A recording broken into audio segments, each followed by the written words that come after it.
இன்றைக்கி வந்து பார்த்திங்கன்னா விநாயகர் சதுர்த்தி. நமக்கு வந்து பார்த்திங்கனாக்கா ரெஸ்ட்டு கிடையாது, கடை இருக்குது.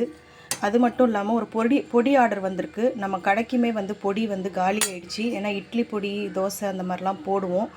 அதனால் வந்து பார்த்திங்கனாக்கா பொடி தான் ரெடி பண்ணிகிட்ருக்கேன்.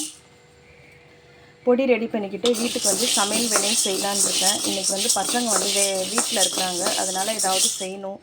என்ன பண்ணுறதுன்னு தெரில. கீ ரைஸ் வச்சுட்டு ஏதாவது கிரேவி மாதிரி பண்ணலாம் அப்படின்னு யோசனையாக இருக்குது.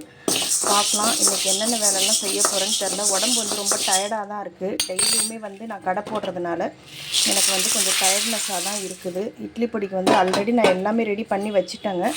இப்போ வந்து கொஞ்சமாக அரிசி மட்டும் நான் வந்து வறுத்து போடணும். அதனால் மிக்ஸ் பண்ணிவிட்டு அதையும் போட்டுட்டு நம்ம வந்து பொடி வந்து ப்ரிப்பேர் பண்ணணும். மிக்சியில் தான் அரைக்க போகிறேன் இன்றைக்கி. கடையில் வந்து பார்த்திங்கனாக்கா நான் கொடுக்க போகலை.